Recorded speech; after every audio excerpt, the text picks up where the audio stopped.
So welcome to Northern Powerhouses, our business success stories series of interviews, where we discuss with local business leaders their backgrounds, their successes, their challenges, and what's really driving them forwards. And today I'm delighted that we have back with us Fiona Hale, who's the Managing Director at CoolCare. So firstly, Fiona, thank you so much for spending some more time with us. And if you'd like to introduce yourself and CoolCare to the audience, what you do and how you help people, that would be wonderful. Well, thanks for having me back, Chris. I can't believe it's been a year since we last spoke. No. So I'm Fiona Hale. I'm the Managing Director of CoolCare. CoolCare is a care home administration software company, and so we provide software to care homes across the UK. Our software is currently installed in over 50,000 care home beds, so that's more than 10% total market. So really good market share for us. And the software is aimed at making running a care home easier, more efficient, and ultimately more profitable. So it's everything that you need to create an operationally robust business. So from your workforce management, time and attendance, rostering, through to your inquiries for a prospective resident, and ultimately their invoicing. Brilliant. Wowzers. That's very, very impressive. 10% market share is very, very significant, and it's great to see how successful you've been. And as you said, as we said before we started, it's exactly 12 months since we last spoke. And since then, I'm really keen to know what's changed for you and what's changed for the business over that time.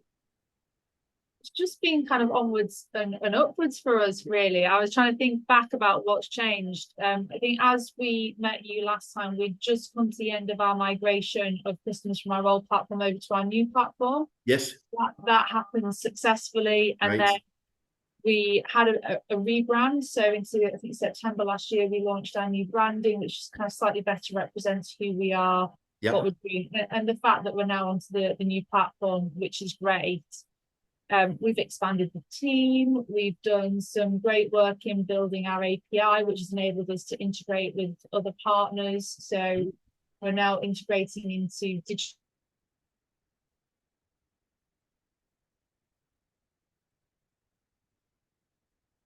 People are clocking in and out of CoolCare if their employer allows. They can draw down a little bit earlier on their pay.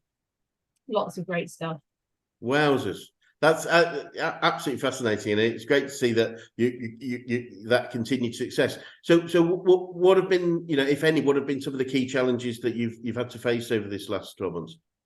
I think one of the biggest challenges for the software industry in general, I don't think I'm alone in this, is recruitment and getting the right people. I think across the board that it's more challenging in the UK than it has been previously, but specifically in technically specific jobs like development, that is pretty tough out there, because pandemics really changed how people work. So we're now competing with London for jobs, or even internationally for jobs, and that makes it a little bit harder to find those people that have the skill set that you need, but also have the cultural qualities that you want. And we still want to be picky about who we employ. Our team are hugely important to us. They are the lifeblood of the business, and the right people. So we've had to take a little bit more patience, I think, in recruiting and making sure we get the right people. But we've been fortunate, and we've had some great recruits this year. But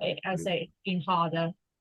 Yes, I having speaking to quite regularly to lots of different businesses, but including in the tech world, I know how difficult it is. But it's so key. You bang, from my perspective, we've got to recruit on attitude and culture fit. Because I often say, what's it costing us not to have people? Well, what's it cost us to have the wrong people? It's often a lot more costly over time. Definitely. I think that's one of the big things that we've learned is we're a relatively small and lean team. We live by what we preach, which is about being efficient, operating really effectively. So it means small, nimble, agile teams. But then you can't have weak links, because it really does affect the overall feel of the company and the stress levels, because we enjoy what we do. We make it fun. So if you've got the wrong person in there, it can affect the culture, it can affect morale. and ultimately it can kind of take away from that overall operating model that we've got in place. Yeah, absolutely. And obviously you lots of change and improvements. What would you highlight some of the sort of key wins over this last 12 months? I mean, a big success for us, we increased our sales year on year by 100%. So I think I've got to take that as a big win. So I've got a very happy sales team. So that they're happy, I'm happy. That is a success. The more commission I pay them, the happier I am. Yeah. I take use it. Yeah. And across the board, we smashed our targets. Wow.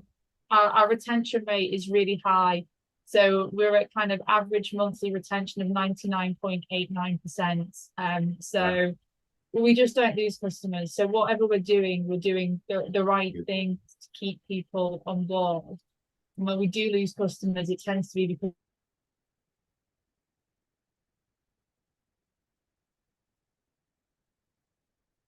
they're not looking to move just yet. So I think those are the things that we look at, you know, how well are we meeting our purpose? And so our purpose is to make care homes more efficient, easier to run and profitable. And I think if we're doing those things, then we will keep our customers and we will attract new. And that's been a big success for us in the last year. I think other things, I was kind of looking back over it, also looking at that staff satisfaction piece that we just picked up on. Yep. We ran our staff satisfaction survey very recently. We've done it about a year ago. It's probably about the time that we met, and across all areas we've improved. I mean, it was already very high, so we're looking for like minimal little improvements, but I think it's great to see that, and certainly in some of the areas that we kind of flagged as right, this is something that we just need to do a little bit more at. We've seen significant jumps. So the work that we're doing is having an impact, and that's wonderful. Success. That's no, it's great to hear. One of the things, you know, I've come to believe over the last sort of few years, especially as you say, since lockdown, etc., is that we often, you know, organisations often have a client care strategy, a client retention strategy, and obviously effective marketing to find the right clients. And it's become really clear to me that exactly the same processes need to be for our team. It's like we need to find the right people and keep the right people and put as much effort and investment into keeping great people as we probably would in keeping great clients, if that makes sense.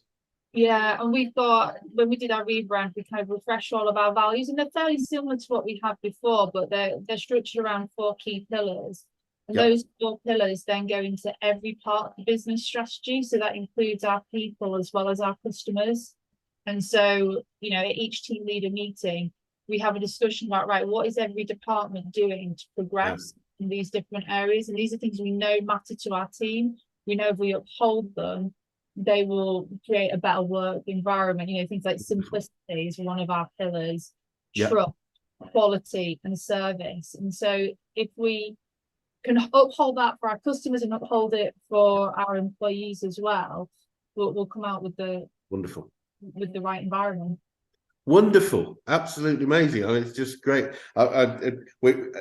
I always sort of suggest, as I did last time, that we catch up again in 6 or 12 months, and I'm really already excited to find out what another 12 months is going to hold. So absolutely fantastic. Now, obviously, you've had lots of wins, and the successes are incredible. How good would you say you are as a business, and you are personally good at celebrating your wins? Pretty good, yeah. Good. We're quite Yorkshire about things.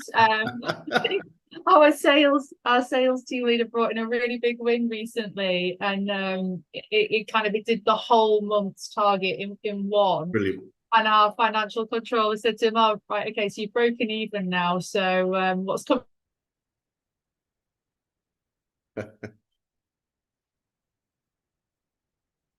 You can't have a bit of cheekiness. Absolutely, yes. But I think we're good at. Unlike anything, we can be better in some areas. It's about getting the balance right, and I think this is one of the things that you struggle with, is that if you celebrate too much all the time, it becomes meaningless. Yes. But when we do have the big wins, we want to celebrate. We were nominated recently for a Health Investor Award, so we took a table and we took the team down, and it was whoever put their name in the hat came along. It wasn't just the big wigs, it was all of it. There, whether you're on the support desk, a developer, director, but a really good show of people.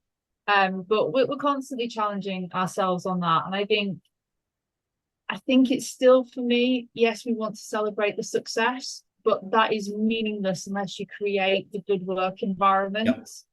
And so we probably focus a little bit heavily on that, and then what we can do to show our staff that they're valued on a day-to-day basis. So, we do things like, for all of our staff, when they've got their work anniversary, we work hybrid mainly. So send out in the post a box of brownies. We gather a few of them together that were in that month, and then we have 45-minute Zoom, just chat and chill out, and we eat brownies. And it's like a nice little thing, but it's showing, we value your time with the business means something to us. That's really lovely. And we do a lot of work on both for clients and for staff on this, and it's not it's quite a clear thing that that phrase, the thought that counts, really does matter. It is the thoughts, isn't it? It doesn't have to be a massive thing, but it is just the fact that we've taken the time, you've sent the brownies out, you've got everyone together.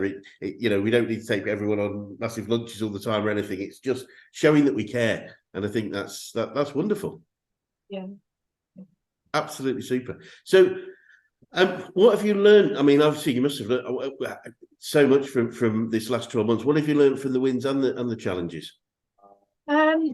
So I think certainly on staff development that we need to push that a little bit more. It was always there as an option for our team, but we were slightly more open to them coming to us. And I think we've kind of gone away and gone, do you know what? I think we need to put a little bit more emphasis on what we do for you and getting that balance right. And actually, with some people going, look, you've got ambition, you want to do, tell us what you want to do, and then we can help you.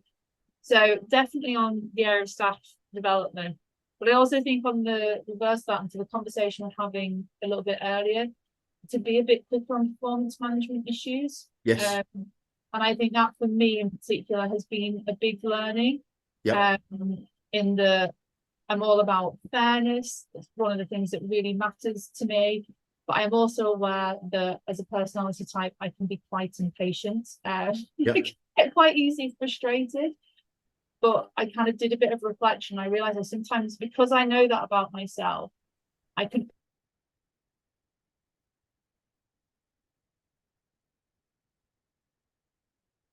and not act quickly enough, because I'm kind of thinking, is the issue with me and my expectations rather than with the individual. So I've we've reflected on that, and we've put some slightly stronger processes in place for jumping in earlier on performance management issues before they become a problem.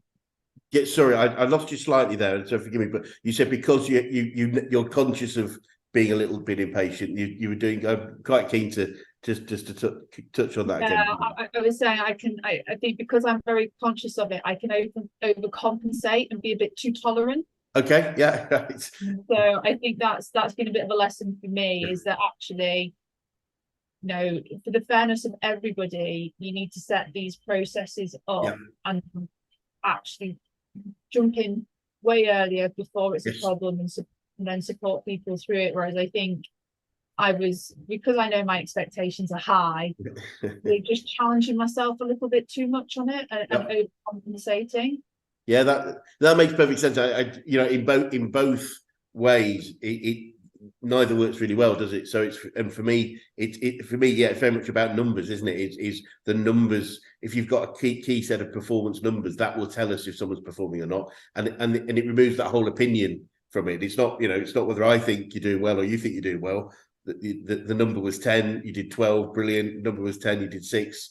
What's going on? And it makes it a lot more easy, I think, to take that, as you say, the personalities out of it. Yeah, exactly. And having we all of our careers do this, and we have good months and we have bad months, and I think it's about when you have those, when people are having that little dip, being able to have the conversation with them about how we can improve it without that feeling terminal, because I think that was one of the things that I was quite worried about before, was when we have that conversation, and we've got a member of staff here that actually overall we don't want to lose them. Are they going to start looking elsewhere? We put them on a performance improvement plan because they're going to think, well, I'm out the door anyway. And I think it's actually about reframing that in terms, so everyone understands, you know, we're using this as a way of making sure that it's fair. We will do it earlier. It's slightly more common thing that people will be on them. Yep. And I think that's been a big learning for me, personally. And then other things I think we probably picked up on last time has been around just setting very clear width limits and having good oversight across the business. Yep. We're a small business, we're an excitable business, we've got lots of things that we want to do, lots of great ideas. And that's what I've tried to instill across the team leaders. Our role as team leaders is to pick the ones that link to the strategy and focus on them until they're done. Brilliant. And to kind of, you know, I feel like we're frequently saying stop starting, start finishing, and you actually get more done. And it's not a new learning for us, but it's something that we've certainly seen the fruition of this year, and I've cascaded that more down.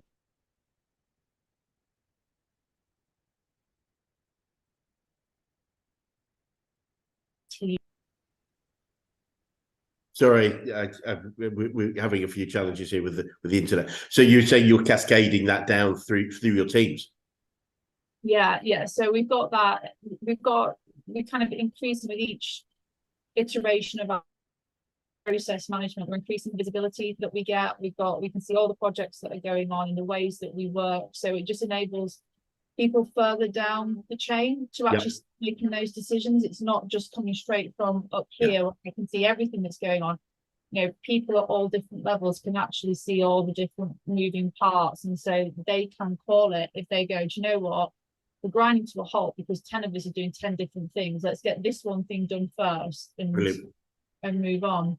Brilliant. I heard an acronym a little while, quite a long time ago, which I've always stuck with, which I love, which is focus, and it's and somebody created the acronym fixed, on course, until successful, and it's helped me, because I must admit I can be the shiny object syndrome can be a bit of a challenge now and again, can't it? Yeah, definitely, especially when you're ambitious and you want to get there.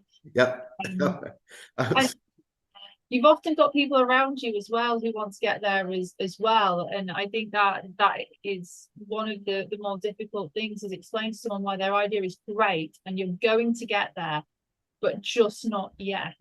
Yes, we could do it today. You're quite right. We could do X, Y, Z and do it today. But if we don't do that, we're going to push all of this other stuff out. And if we do this stuff, will be more impactful. And I think it's getting that message out, and also challenging yourself on it as well, not setting too many hairs running when you've got a spare 10 minutes, which is Achilles heel, a great idea that you have over a cup of coffee.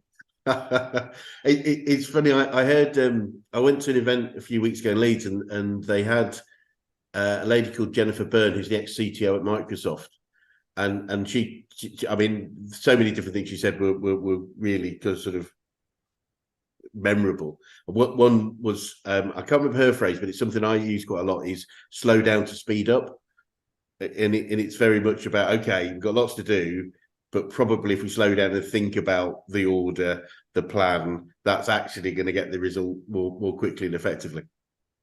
Yeah, definitely. That is very similar to stop starting, start finishing. You know, get stuff done. And I think it's that wave effect that you don't really see when you start something, actually how somebody else is already on something and you start something else. Well, now they've got two things, and so that first thing is going to take twice as long to get done, and then that's impacting someone else. And it kind of, you can just see how easy it is to clog up the whole system by not having a nice flow of work. And that, you know, it's not the case of saying, right, we're going to do one thing at one time, but it's about looking at how those things interlace and going, right, this is going to impact too many people at the same time, let's get this one done. And also having the brave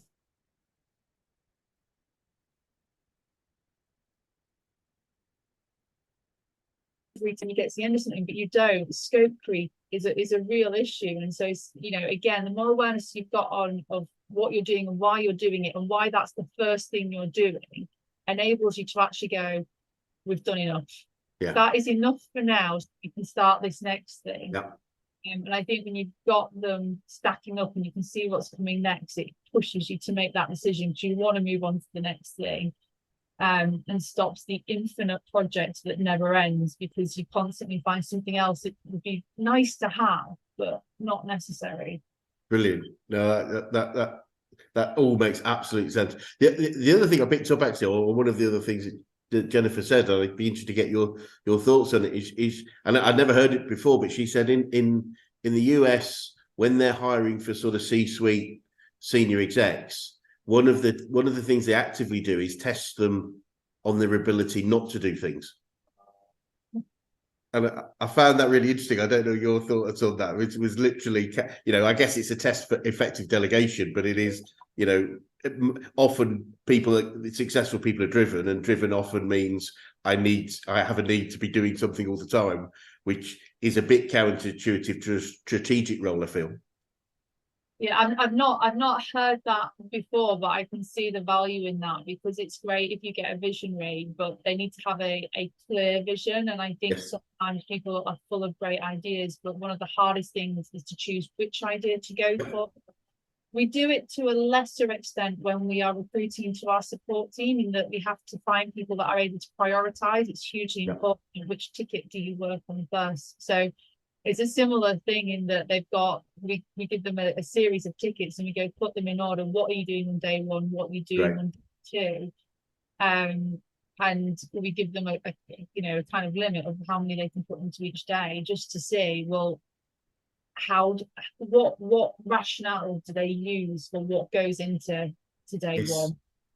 Brilliant. I think it's so key, isn't it? That ability, that is a key skill and ability. It's not always taught, and therefore it's important to know how good people are at doing so. And if you might remember last time, I love to collect quotes and sayings, and obviously one you've used already, which is stop starting and start finishing, which I love. Is there any other ones that you find yourself using a lot? Probably loads. I think I'm trying to think of anything. I mean, that's the big one that I'm using at the moment. Yes. And it's not really a saying, but something that I frequently say to people is, don't do something because you want to remember to do it. That's not a good enough reason. Do it because it's the highest priority. Right. It's not really it's not a lovely saying, but it's something that I've observed, certainly for prioritization, for efficiency being a huge issue. Yeah. We manage what we do. Yeah. We are all guilty of it, me as much as anyone else, which is, I'll just do that now before I forget, or that email's come in, so I'll just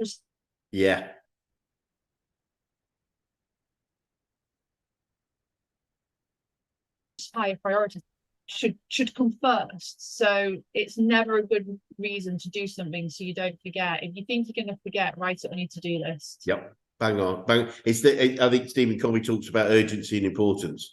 And often we mistake urgency for importance. Just because I should do it now before I forget doesn't mean it should be what I'm doing. And I think, it's often we get caught, we're busy being busy rather than busy being effective. And they are two quite different things, I think. And again, I say a lot to team members when I can see them pushing tasks back. Are you ever going to do it? Does it need to be on your to-do list? No, then delete it. Great. Absolutely bang on. They're not nice little sayings, unfortunately. Great. I will try and turn it into one before we speak. No, that's great, but no, I mean, I obviously get the meaning of it, and it's bang on. It's so easy to get caught in this being, I was literally just talking to someone earlier, and and they said, that 8 hours just went, where did the 8 hours go? And it's, the guy's a very driven person, and it's brilliant that he wants to be that active. But if we really, there's an element of, if we're that sort of going that fast, there's a reasonable chance we're not necessarily doing the most effective things over time, and therefore we're doing a bit of planning on how we can plan an average week, an average day to make it more effective, knowing those are the things to be done. I think if you think you're going to forget something, then your process for how you manage what you do is not strong enough. That is not a good enough reason to do it, you know. Or if you're feeling a pressure because, say, your inbox is full, well, you need to find a new method of managing your inbox. Your inbox is not the best way of managing what you've got to do. No, that's fascinating. As you say, it's not necessarily a saying, but it's if you are doing, I'm going to repeat this for my mind and my benefit. So if you're doing something because you don't want to forget, then the systems aren't good enough. So because that's very powerful. Yeah, that's incredibly powerful. I feel, because it is something I'm sure people do on a regular basis, including myself.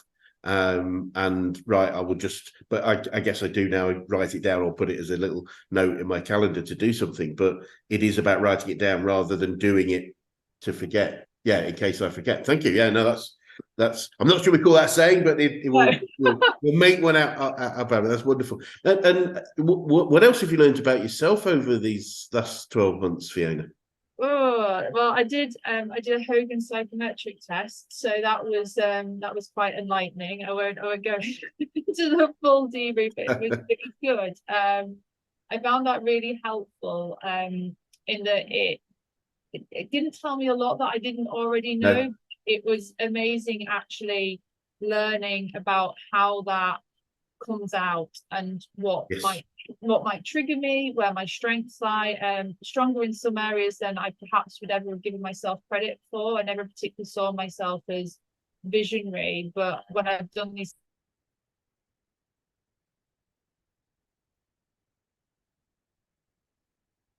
I think the big thing that came out was the point I mentioned earlier around overcompensation. I'm very self-aware. Yeah. I manage that quite highly, and I think it kind of came out that in some areas I have a tendency to overcompensate for those things.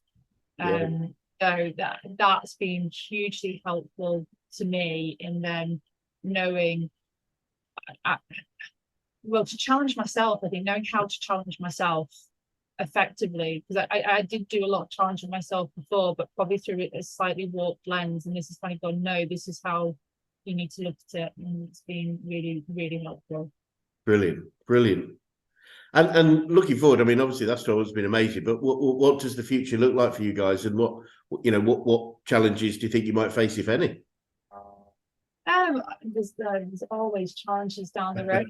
It's hard to say at the onset. I mean, it's looking like another really positive year. We're only a couple of months in, and we're already ahead of target, so that's great. So I'm hoping next time I see you, I'll be able to stay ahead of target again next year. Although the team did so well last year that I pushed them all up a bit this year. So it's a slightly harder challenge to meet. But we'll be working on more integrations where we're looking at different options for our hardware. We're doing quite a lot on the tech side. We are building a lot more knowledge kind of within the team and the structure, and moving things from department to department to give a little bit more succession planning and the ability for others to progress is what I was looking for. I think for me personally, I'm off on maternity leave in 3 months, so it's going to be getting everything set in place before I go, and then just ensuring that the strategy kind of follows through whilst in business for a short period. Wonderful. Well, and obviously good luck with the for the next 3, 6, 12 months, etc. Absolutely wonderful. And just a couple of things before we go. Is there any sort of new initiatives that you'll be launching this year that we should be looking out for? Can't really talk about them yet, Chris. Okay.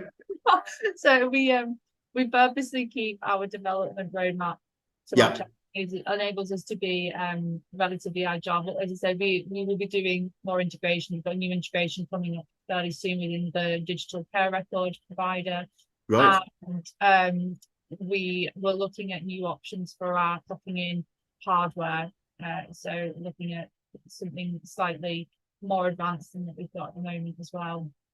Brilliant. Well, we'll keep our eyes peeled for those next new developments. And Fiona, thank you so much for your time today, and it's really been fascinating. And just congratulations on everything you're doing. It just seems wonderful that you're growing in a way that you've got, you know, happy clients, happy team, happy salespeople. That's wonderful all round. And just for anyone watching, what would be the best way for anyone to contact you or the company if they're interested in your products and services?